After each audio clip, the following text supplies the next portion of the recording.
पवित्र श्रीमद् भागवत गीता, पवित्र चारों वेद, पवित्र कुरान शरीफ, पवित्र बाइबल, पवित्र गुरु ग्रंथ साहिब, पवित्र कबीर साहिब की वाणी में छुपे हुए गूढ़ रहस्य अर्थात तत्व को जानने के लिए कृपया अवश्य सुनिए जगत गुरु तत्वदर्शी संत रामपाल जी महाराज के मंगल प्रवचन। अब ये दास जो अनुवाद किया है वो पढ़िएगा, आसानी से समझ में आ जाए। न तक ज्ञान के में था को ना, और इनको एक संस्कृत के ज्ञाता जानकर हम बोली जनता ने संतोष पाया कि इन्होंने जो अनुवाद किया वो सही होगा, क्योंकि हम तो पढ़ भी ना जानते संस्कृत को। अब देखिएगा, ऋग्वेद मंडल नंबर 9 सूक्त नंबर 18। ऋषि मना ये ऋषिकृत, ऋषि माने ऋषि स्वभाव वाले, संत स्वभाव वाले यानी भक्त आत्माओं के लिए ऋषि, ये जो ऋषिकृत उस ऋषि रूप में संत रूप में प्रकट उस परमात्मा द्वारा रची गई सहरसाणी था हजारों वाणी पदवी कविनाम तृतीय धाम महिष्य शिष्य संत सोम विराजमानु राजती स्तूप। वेद बोलने वाला ब्रह्म कह रहा है कि जो पूर्ण परमात्मा विलक्षण बच्चे के रूप में आकर कवि नाम प्रसिद्ध कवियों की पदवी माने उपाधि प्राप्त करके अर्थात एक संत या ऋषि की भूमिका करता है, उस ऋषिकृत उस संत द्वारा के रूप में प्रकट हुए प्रभु द्वारा रची सहस्र अणित हजारों वाणी ऋषि मना संत स्वभाव वाले उस व्यक्तियों अर्थात भक्तों के लिए सवरसा स्वर्ग तुल्य आनंददायक होती हैं। उस परमात्मा द्वारा बोली गई वाणी उसके अनुयायियों के लिए जो उसके ज्ञान को से परिचित हो जाए उन्हें बहुत प्यारी लगती है, बहुत उनके कानों को स्वादिष्ट लगती है, स्वर्ग भी स्वर्ग जैसी यानी सुखदायी उनको होती है। जैसे दास आपको वाणी बोलता है, आपकी आत्मा गदगद हो जाती है उस प्रभु की वाणी को सुनकर होती है। सोम वह अमर पुरुष अर्थात सत्य पुरुष तृतीय तीसरे धाम मुक्ति लोक अर्थात सतलोक की, महिष्य माने सुदृढ़ पृथ्वी को, शिष्या माने स्थापित करके, अनु माने पश्चात में, संत मानो सदृश संत रूप में, शटुप गुम्मद अर्थात गुम्मद के में ऊंचे टीले जैसे सिंहासन पर विराजमान राजती, उस उज्ज्वल स्थूल आकार में मानव सदृश तेजों में शरीर में विराजमान है। इसका सीधा सा अर्थ बनता है।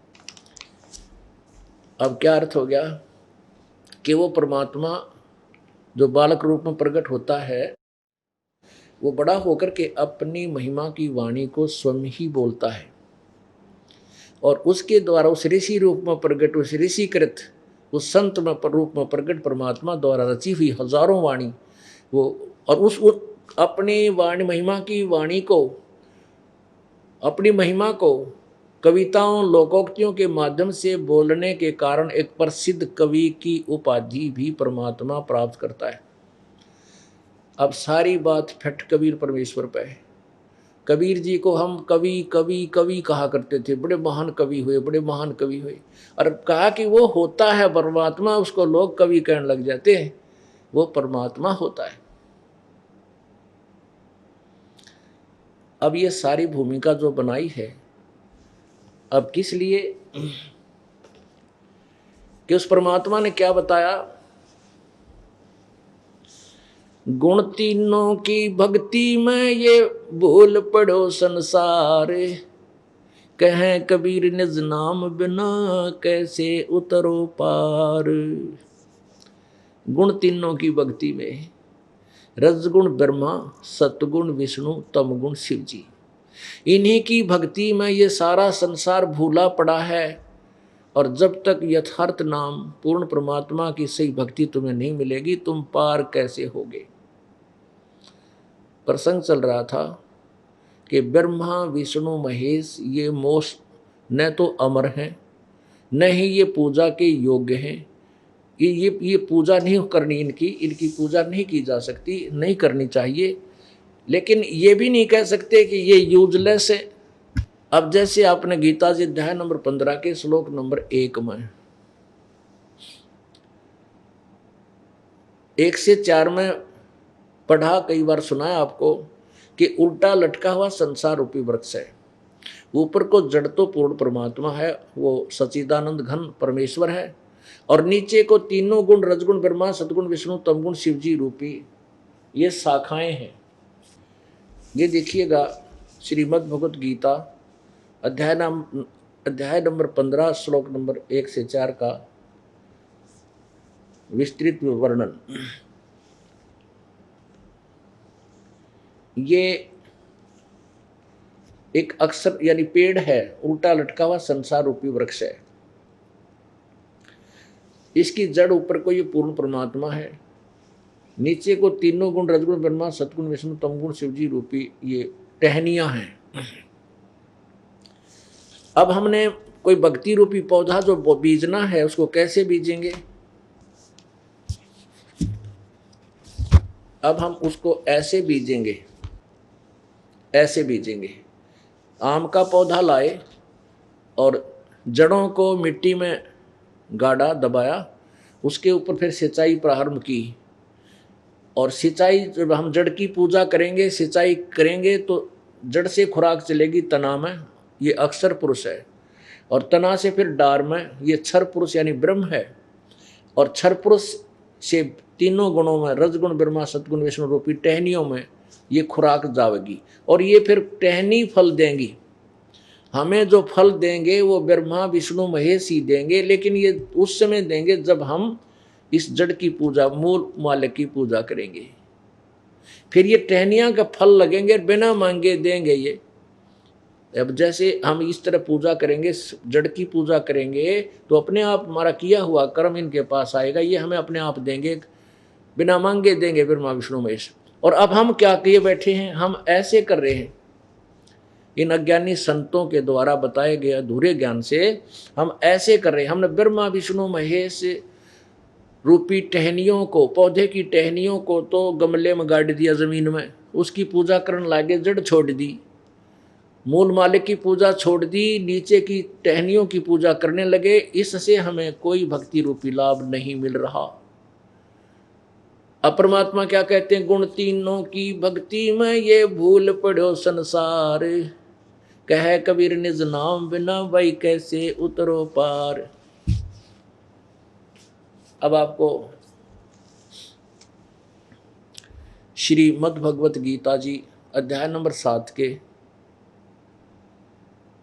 ये 4 श्लोक सुनाएंगे, जिनमें कबीर परमेश्वर द्वारा ये अमर वाणी जो सबसम वेद में उस सच्चिदानंद घन की वाणी में यथार्थ वर्णन है, वही गीता जी प्रमाण कर रही है। गुण तीनों की भक्ति में ये भूल पड़ो संसारे, कह कबीर निज नाम बिना तुम कैसे उतरो पार। श्रीमद् भगवत गीता अध्याय नंबर 7, ये श्रीमद् भगवत गीता अध्याय नंबर 7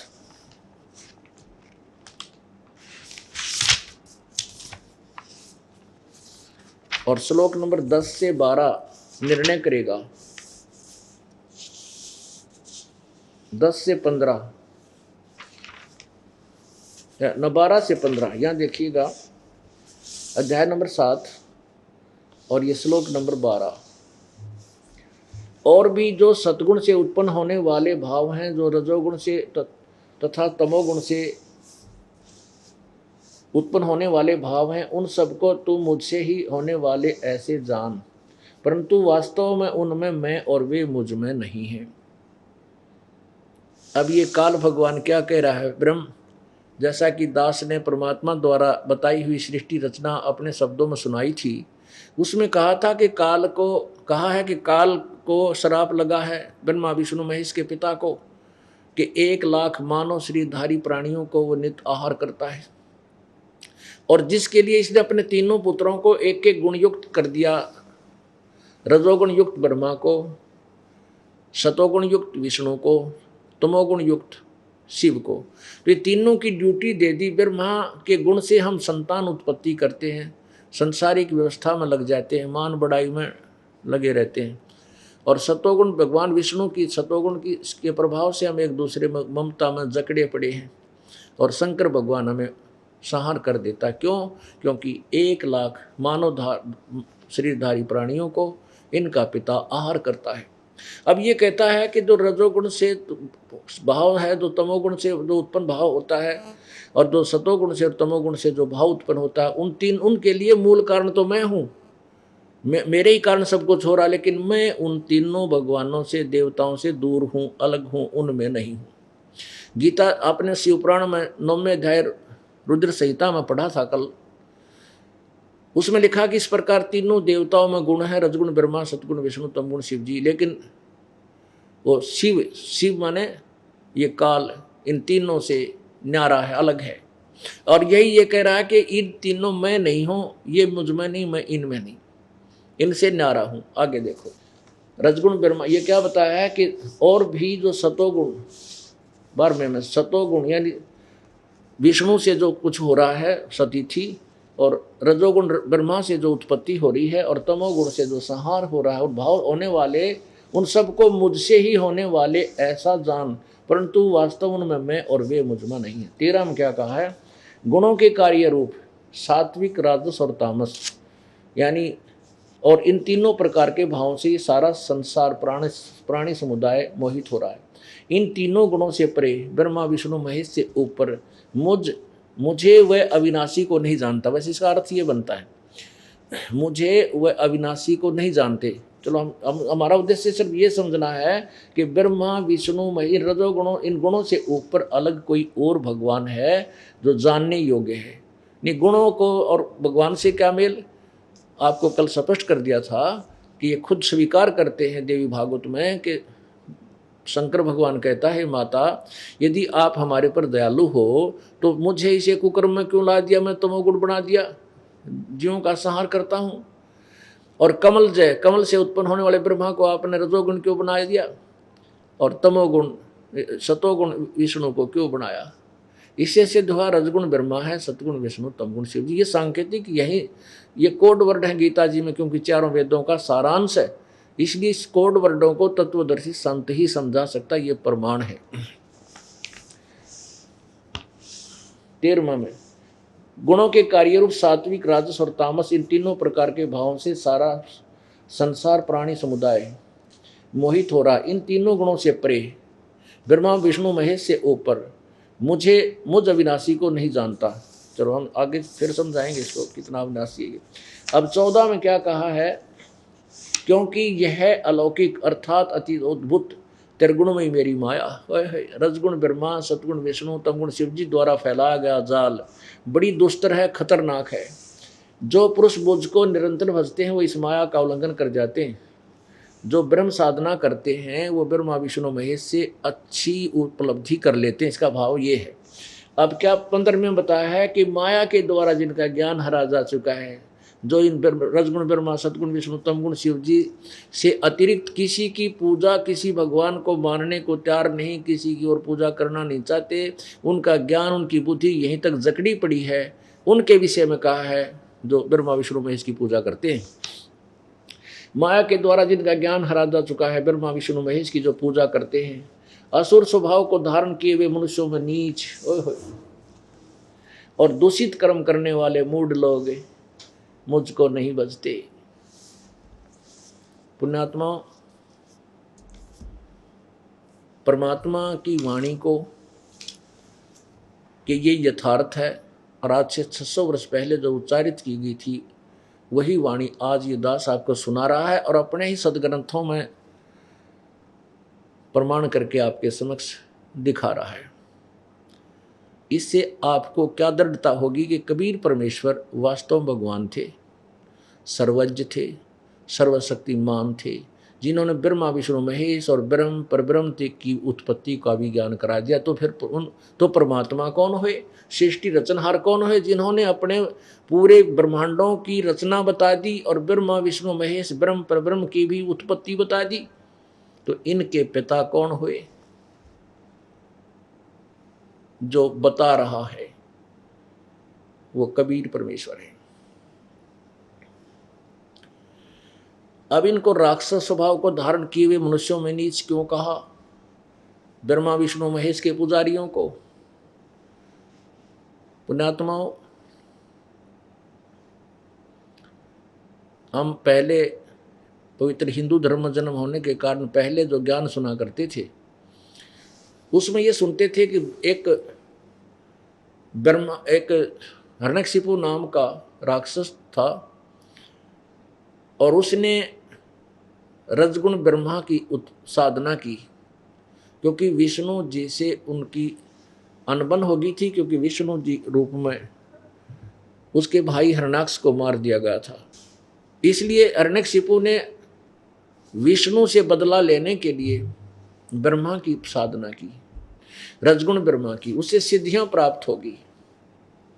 उसने मांग लिया सुबह मरूं ना शाम मरूं, रात मरूं ना दिन मरूं, 12 मास ना मरूं, धरती में मरूं ना आकाश में मरूं, घर मरूं ना बाहर मरूं, सारी फंड कर दिए।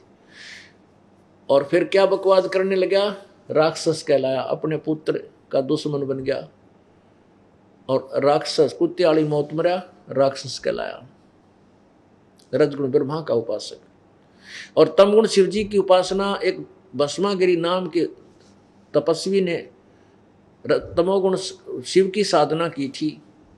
उसी के द्वार के सामने, गेट के सामने शिरासन पर नीचे ने सिर ऊपर को पैर करके 12 वर्ष तप किया। भगवान शिव ने जब उससे पूछा कि मांग भस्मागिरी, क्या मांगता है? पार्वती के कहने से पार्वती ने कहा, हे प्रभु, आप तो देवों के देव हो, महादेव हो, आपको क्या जो है परेशानी है, आप तो सब कुछ दान कर सकते हो, आपके लिए कोई भी चीज संभव नहीं है। पार्वती ने मारी उसका पंप और भगवान शिव जी फूल गए। अब मांग भस्मागिरी, क्या मांगता है? मांग, मैं तेरे से अति प्रसन्न हो। भस्मागिरी बोला, भगवान पहले वचनबद्ध हो। शिव जी ने कहा, तथास्तु, मैं वचनबद्ध हो गया।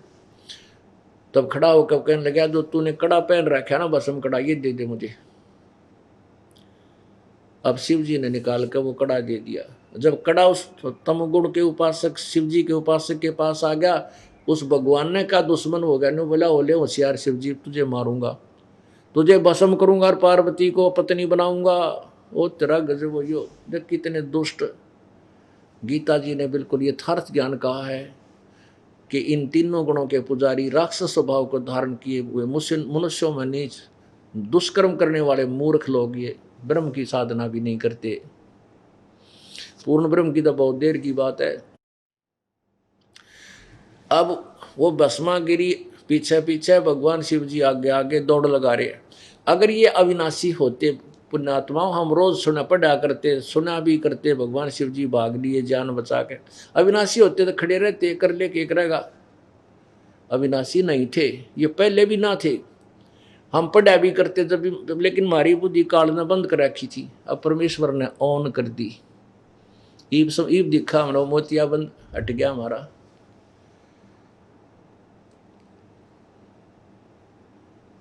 परमात्मा अपनी वाणी में कहते हैं, नर नारायण देही पाके जकट्या ना जमका फंद वे, दिखत के तो नैन चश्म इनका फेरा मोतिया बंदरे।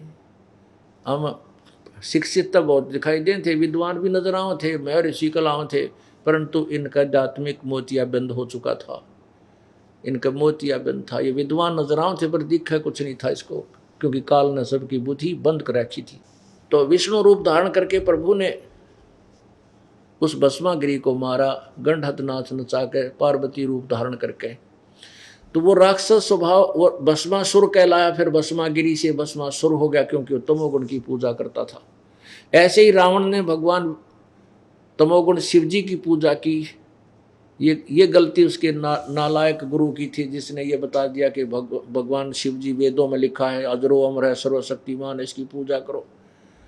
अब उस रावण ने अपने नकली गुरु, झूठे गुरु के आधार पर शिव जी को पूर्ण परमात्मा मानकर उसकी साधना इतनी जबरदस्त की कि अपना सिर भी काट के, यहाँ से धड़ काट के और यूं का यूं चढ़ा दिया 10 बार।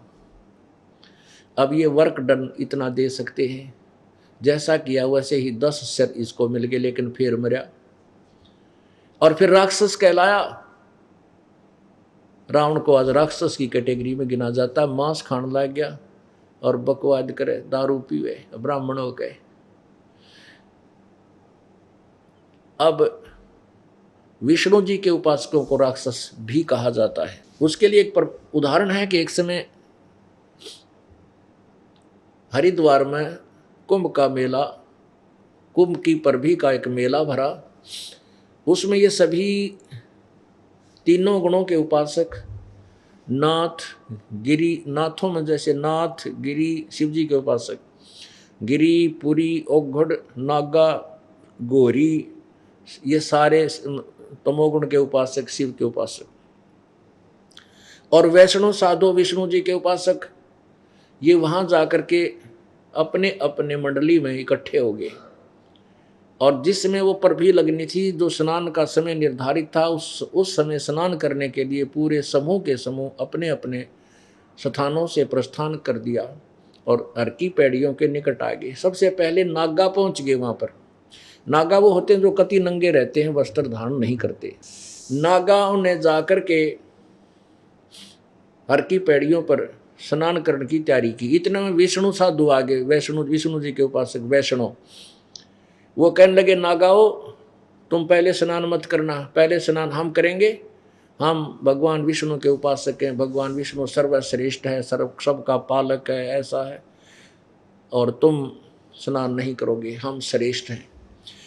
अब नागा बोले कि नहीं, हम श्रेष्ठ हैं, हम त्यागी और बैरागी हैं, हम किसी वस्तु की चाह नहीं रखत करते, हम वस्त्र भी नहीं धारण करते, हम सर्वश्रेष्ठ हैं। अब वैष्णु कहने लगे, तुम बाहर मरडो नंग्यो उगाड़ो, तुम नहाते न धोते, टट्टी के हाथ में ना धोते, शर्ट फेडो, तुम कहेंगे श्रेष्ठ हो, बाहर हो। यानी वो नाना नूना तो भूल गए, पर बीबी गई बाढ़ में, हर की पैड़ी भी पड़ो बाढ़ में। अब लट्ठम लट्ठा, मुक्कम मुक्का, गुट्टम गुट्टा, और वहाँ तलवार काट लाए, कटारी न सीधी एक दूसरे के बैठा दें, गर्दन काट डाली। 25,000 ये तब ये 3 त्रिगुण उपासक वहाँ कट कर मर गए। 25,000 उत्तरा गजब। पुण्यात्माओं,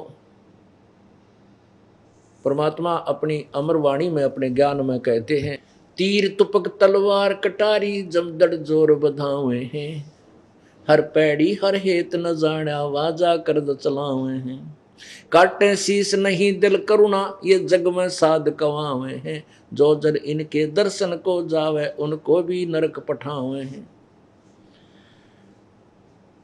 क्या बताते हैं कि तीर तुपक तलवार कटारी, और उससे कहते डट के युद्ध किया, और हर पैड़ी हर हेत ना जाना, हर की पैड़ी कहें, और भगवान का प्यार भी नहीं उमड़ा उनके अंदर, कहाँ के कुकर्म करने लग रहे हो। यहाँ तक तो हर की पैड़ी कहो, और भगवान की छाती पर कत्लेआम करने लग रहे। हर पैड़ी हर हेत ना जाना वहां जाकर चलावे हैं, काटे शीस, ओहो काटे शीस नहीं दिल करुणा, करुणा माने दया, और सिर काटे इनका दया भी कोई ना, दुश्मनों के, दुष्टों के, कसाइयों के। काटे शीस नहीं दिल करुणा ये जग में साध कमावे हैं, इनको संत भी कहते हैं। और जो ऐसे दुष्टों के दर्शन न जावे उनको भी नरक ले जावे हैं, क्योंकि उनके पास वे ऑफ वर्शिप है ही नहीं। जैसा डंगा वो ले रहे हों अपने शिष्यन बता देते हैं, वो भी उनने कैसे हो जाए। अब अपने समाज में ये कुरीति क्यों आ गई? पहले अपने पूर्वज भगवान से डरने वाले हुआ करते थे, और भगवान की चाह में उससे सुख प्राप्त करने के लिए इनका जहाँ फंसे गांव गांव में डेरा, इन्हें सुरफे पाड़ागा, कितना देख ले सब जगह पाओगा। इनने भ्रमित कर दिया पूरे समाज को, बल्कि बैल लगा दिए इनके। वो जो बच्चे ना कुछ सुल्फा सल्फा पिए थे, उन्होंने अपने स्वार्थ से उनको भी पीण लगा दिया। अब ऐसे बिगड़े हुए सांग को, ऐसे बिगड़े हुए सिस्टम को अब ये तत्व ज्ञान सुधारेगा। सब समाज विकार रहित होगा, परमात्मा से डरने वाला होगा। ऐसा समय आ जाएगा कोई दिन रात कहीं घूमते रहना, नोटों का थैला लेकर कोई छुआ नहीं गा, और ईब 10-20 हज़ार रुपये ले रहा आदमी 3 बलक होकर चाला, कभी को राम खोज ले, वो तेरा गजब। तो पुण्यात्माओं, ऐसा गलत समय आ गया यू परमात्मा के यथार्थ ज्ञान के बिना मानव बहुत ही बिगड़ गया। अब इसको ठीक करना पड़ेगा। अब हो जाएगा, कोई बड़ी बात नहीं। बिगड़ने में समय लगा है तो सुधरने में थोड़ा समय और लग जाएगा, और एक समय पूरी पृथ्वी पर इतनी शांति होगी। ओह, एक समय ऐसा आएगा कि जब ये प्रार्थना करा करेंगे भक्त, जब परमात्मा वर्षा कर दिया करेगा, क्योंकि इनके पुण्य यज्ञ इतने बनवा दूंगा कि ढेर लाग जाएंगे। ऐसे सतयुग में हुआ करता था, जब भी चाहते थे वर्षा हो जाती थी, जहाँ प्रार्थना करते थे भगवान ज़्यादा वर्षा हो जाएगी तभी बंद हो जाता था। तो ऐसे ही शुभ कर्मों के करने से ही उसका शुभ फल होता है, अशुभ करने से अशुभ फल मिलता है। तो हम अब शुभ करेंगे तो फल भी शुभ ही होगा।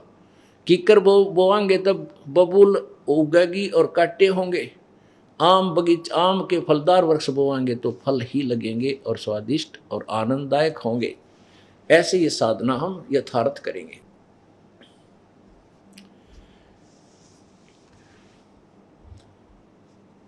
अब जैसे आपने परमात्मा की वाणी में, अब आपने गीता जी में पढ़ा, गीता जी अध्याय नंबर 14 के श्लोक नंबर 3, 4, 5 में क्या कहा कि काल कहता है कि दुर्गा तो या प्रकृति तो मेरी पत्नी है और मैं सब प्राणियों का पिता हूँ, ये सबकी माता है और मैं इसके गर्भ धारण करता हूँ जिससे सब प्राणियों की उत्पत्ति होती है। फिर 14वें अध्याय के 5वें श्लोक में कहा है कि प्रकृति से उत्पन्न तीनों गुण, प्रकृति दुर्गा से, ये तीनों गुण रजगुण ब्रह्मा सतगुण विष्णु तमगुण शिव जी इस जीवात्मा को कर्मों के या जाल में फंसाए रखते हैं। अब काल तो बरी हो गया, न्यो कह कि ये ब्रह्मा विष्णु महेश तुमने उलझा रहे हैं, और परमात्मा कहते नहीं ये गलत कह रहा है। ब्रह्मा विष्णु महेश अकेले दोषी नहीं है। ब्रह्मा विष्णु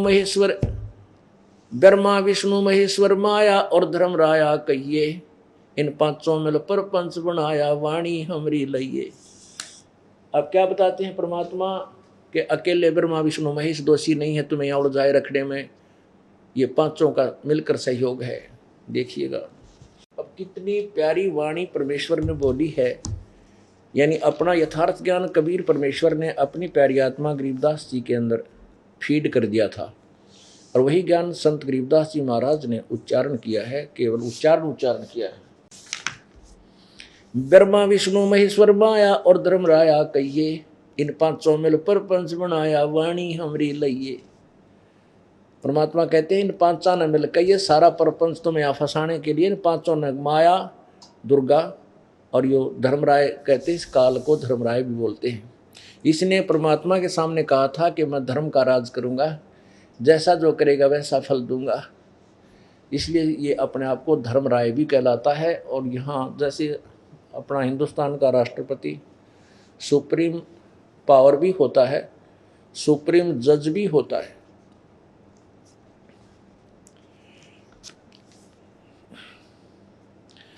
ब्रह्मा विष्णु महेश्वर माया और धर्म राया कहिए, इन पांचों मिल पर पंच बनाया वाणी हमरी लइए। हम जो तुम्हें ज्ञान दे रहे हैं इसको लेना का अर्थ होता है कि संकेत न समझ लेना बस। यानी जैसे कोई किसी के विरुद्ध कोई षड्यंत्र रचने की और कोई बातचीत कर रहा हो तो वो उसके कान उधर हो जाते हैं, तुरंत ले लेता है कि क्या ये शत्रु हैं और क्या कुछ करना चाह रहे हैं।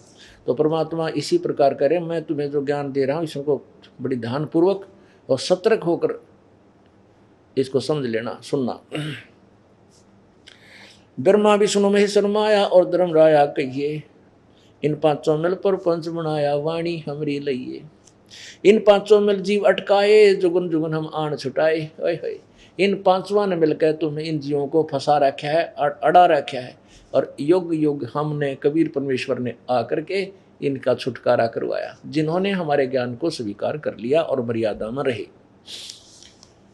इन पांचों मिल जीव अटकाए, युगन युगन हम आन छुटाए, बंदी छोड़ हमारा नामम, अजर अमर है अस्थिर ठामम।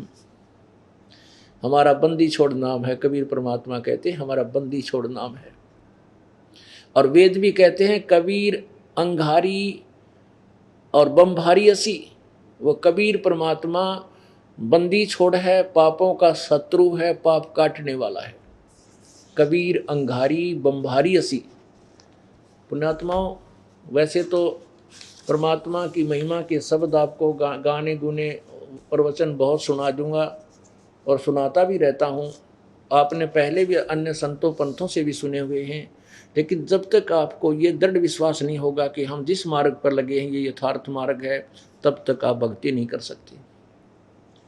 गीता जी अध्याय नंबर 2 के श्लोक नंबर 53 में कहा है कि अर्जुन, जब तेरी बुद्धि नाना प्रकार भिन्न भिन्न प्रकार के भ्रमित करने वाले ज्ञान से वचनों से हटकर एक तत्व ज्ञान पर डट जाएगी, रुक जाएगा, तब तो तू योगी होगा, तब तो तू भगत बनेगा, तेरी भक्ति प्रारंभ होगी।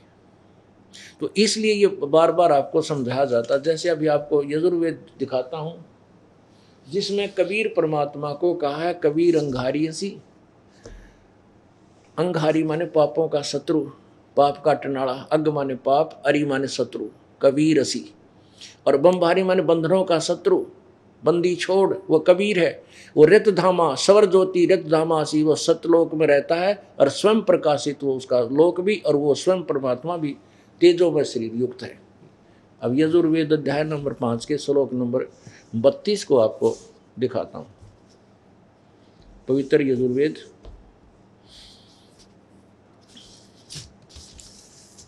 ये प्रकाशक है सार्वदेशिक आर्य प्रतिनिधि सभा 2/5 महर्षि दान भवन रामलीला मैदान नई दिल्ली। ये महर्षि दानंद कृत है, अनुवाद है महर्षि दान सरस्वती कृत।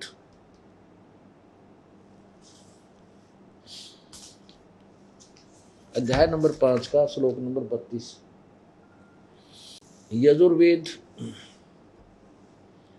यजुर्वेद भाषा भाषे 5वां अध्याय, ये है 32वां श्लोक है। उसी गसी, ये देखिएगा कबीर, ये स्पष्ट लिखा कबीर, हम इसको कबीर बोल देते हैं, कबीर अपनी लोकल लैंग्वेज में। जैसे वेदों को हम वेद बोलते हैं, वेद, कबीर को हम कबीर बोलते हैं। ऐसे कबीर अंगारी असी, बम्भारी अवश्योरसी। यहाँ लिखा है रित धामा असी सवर ज्योति, रित धामा। ये देखिए, हे जगदीश्वर, जिस कारण आप उसी कांतिमान असी माने हैं। अंगारी, इन्हीं का अनुवाद है। अंगारी माने खोटे चलन वाले जीवों के शत्रु। अब यहाँ अंगारी माने पापों के शत्रु। वाह, कबीर, कबीर है, यह अकेले लिखा कांत पर जय है, कोई बात हो या। खोटे चलन वाले जीवों के शत्रु वाह कबीर, यहाँ लिख दे। देखिए इसका अनुवाद क्या है, कबीर। हम इसको न्योकान लिख दें कबीर हैं, हम इसको लिख दें कबीर, यहाँ कबीर लिख दें न्योकान, कबीर हैं। बम्भारी माने बंधनों के शत्रु। ओह, बम्भारी बंधन के शत्रु, हम बंदी छोड़ के हैं, जो बंधन काट दें, बंधनों का छुटकारा करवा दे, हम उसे बंदी छोड़ कहते हैं। वेदों में उसको बम्बारी कहा है। वो कौन है? वो कबीर असी, कबीर अंगारी असी, बम्भारी असी। वो कबीर पापों का शत्रु है, और पापों का भी शत्रु है और बंधनों का भी शत्रु है। बम्भारी, बंधन, बम्भारी मैंने बंधनों का शत्रु, हम बंदी छोड़ कहते हैं। यहाँ लिखा है सवर ज्योति, स्वयं प्रकाशित। सवर ज्योति का अर्थ होता है स्वयं प्रकाशित। और रित धामा, सतधाम युक्त, धाम कहो चाहे लोक को, सतलोक युक्त असी माने हैं। सतरत धामा माने सतधाम युक्त, यानी सतलोक युक्त हैं आप, सतलोक के वाले हो, सतलोक में रहने वाले हो। सवर ज्योति, स्वयं प्रकाशित। सवर ज्योति का सवर ज्योति होता है ना, स्वयं प्रकाशित है, अंतरिक्ष को प्रकाश करने वाले। इन्होंने ये गलत उठपटांग कर दिया। अब इससे क्या सिद्ध हो गया कि कबीर परमात्मा की महिमा चारों वेद गाते हैं।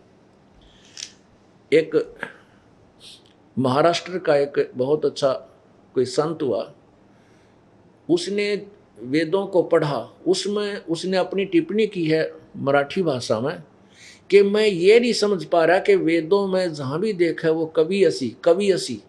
वो कवि है, सृष्टि का रचनहार कवि है, बंधनों का शत्रु कवि है, सब पापों का नाशक कवि है। वो कवि कौन है वो नहीं समझ में आया मेरे। इन्होंने कबीर को कवि कह दिया। अब हम भी इस नाम तक में धरना पड़ेगा, भगवान का कोई नाम तो होता ही है, उसके अर्थ तक कुछ भी बना ले हम। जैसे कबीर देव, हम उसको कबीर देव कहने लगे, कबीर देव। अब कबीर साहब, देव माने साहब, तो हमने उस कवि को कबीर देव को हम कबीर देव कहने लगे, कबीर भगवान कहने लगे। अब अपनी लोकल लैंग्वेज में बड्डी की मात्रा और बै, कबीर और देव का अर्थ हमने साफ बना लिया, हम ऐसे कहने लगे। और ये है उसी कवि की तरफ संकेत, उसने कवि कह लो चाहे कबीर कह लो, ये उस परमात्मा की तरफ संकेत है। अब क्या चल रहा है कि बंदी छोड़ हमारा नामम, अजर अमर है अस्थिर ठामम।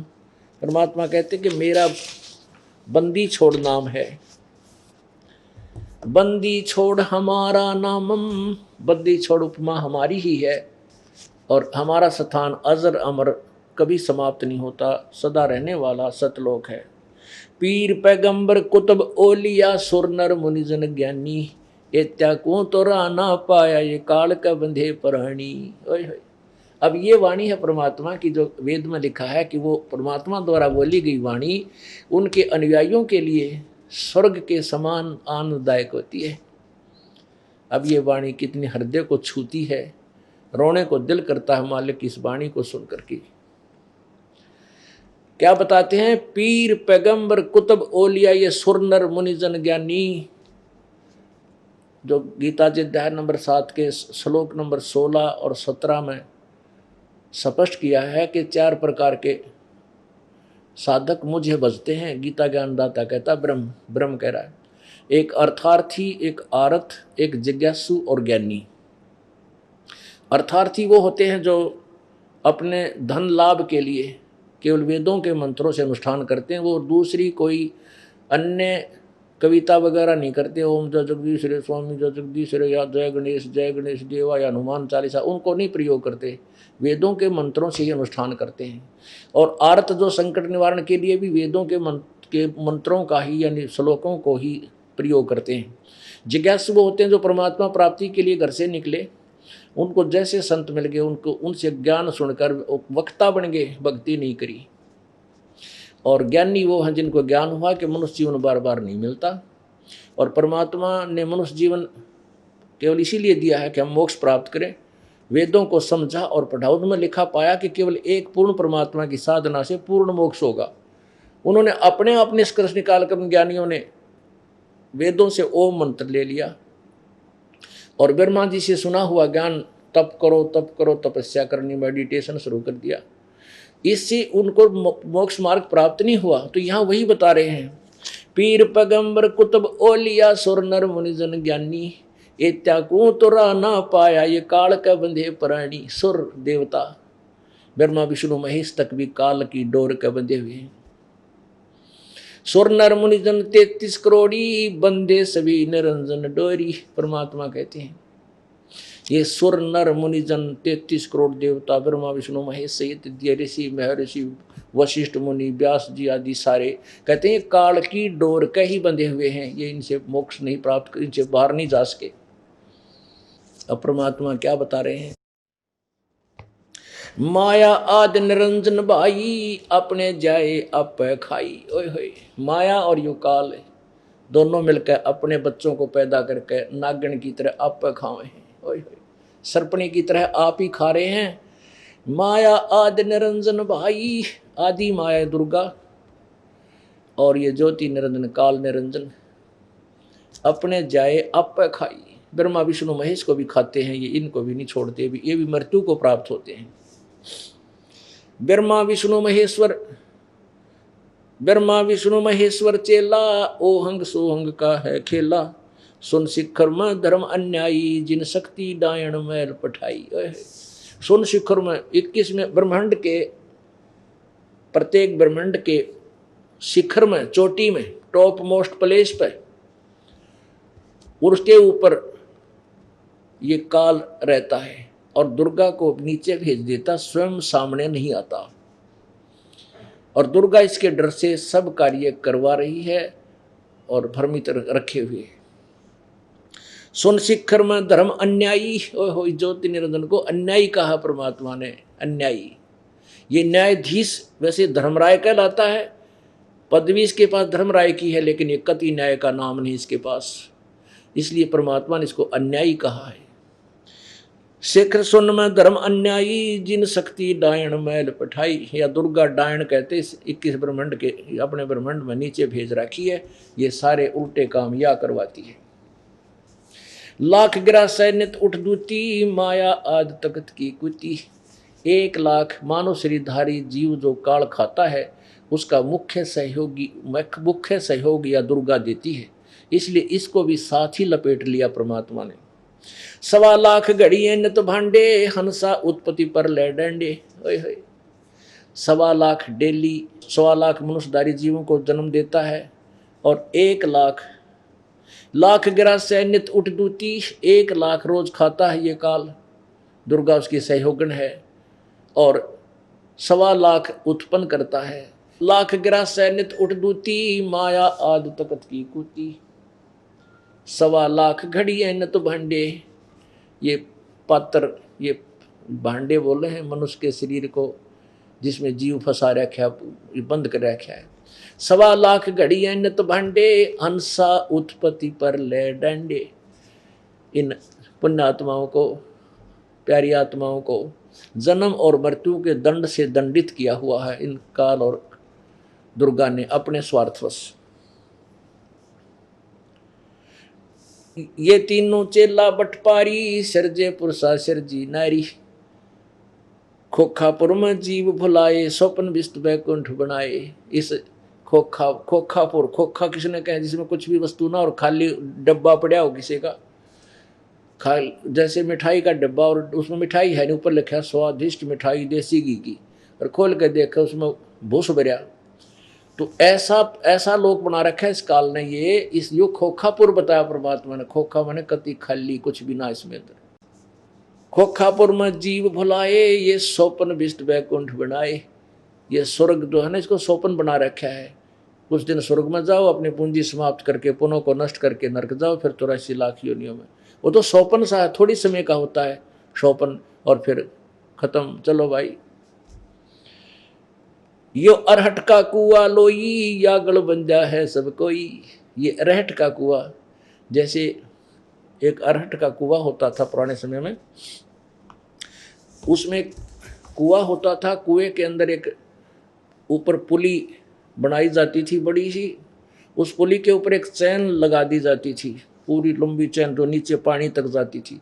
उस चैन के ऊपर बाल्टी जड़ दी जाती थी, बाल्टियाँ, वो नीचे से भरकर बाल्टी आती थी, ऊपर खाली हो जाती थी। वो पानी सिंचाई के लिए चला जाता था खेतों में। वो एक बैल या ऊँट आदि से उसको कोल्हू की तरह चलाया जाता था। तो नीचे से भरकर आती बाल्टियाँ, ऊपर खाली, नीचे भरकर ऊपर खाली, नीचे भरे ऊपर खाली। तो कहते हैं तुम यहाँ कुछ पुण्य पाप करते हो, उनको खाली कहाँ करके आते, स्वर्ग में पुण्य, पाप नरक में, और फिर उल्टे, फिर भरो फिर जाओ, फिर भरो फिर जाओ। ये अरहट का कुआ लोई, यागल बंधा है सब कोई। कीड़ी कुंजर और अवतारा, हरहट डोर बंधे कई बारा।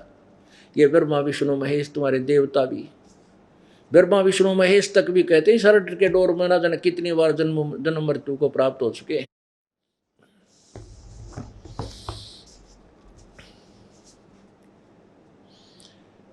ये चतुर्भुजी भगवान कहावे, हर हर डोर बंधे सब आम। ये चतुर्भुजी भगवान तुम्हारे ब्रह्मा विष्णु महेश, ये भी इस जन्म मृत्यु के अरहट रूपी कुएं, अरहट डोर में ना जाने कितनी बार चक्कर काट चुके हैं।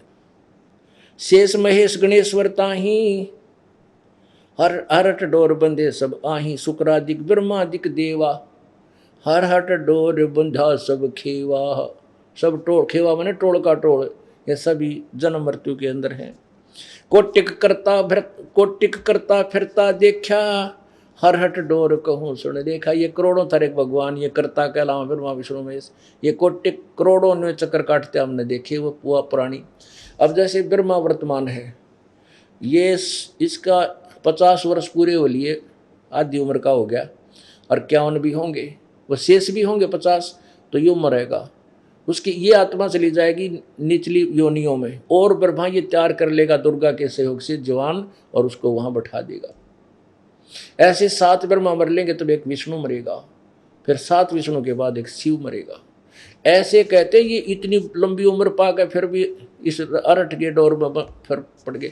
तो फिर वो नीचे, वो प्राणी नीचे की योनियों में चले जाते हैं, ब्रह्मा विष्णु महेश वाली आत्माएं, और नए जो पुण्य आत्मा उनको उस पदवी पर विराजमान ये काल कर देता है। ये चतुर्भुजी भगवान कहावे, हरहट डोर बंधे सब आवे।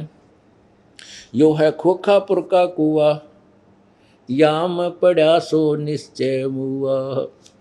ये खोखापुर का कुआ है, ये काल निरंजन का जो लोक है ये कुआ है। इसमें जो आ गया वो जन्म मृत्यु में ही रहेगा। यहाँ से निकलने का एक ही तरीका है, कबीर परमेश्वर का की शरण और अंतिम श्वास तक मर्यादा में रहते हुए ये भक्ति करना। बोलो सतगुरुदेव।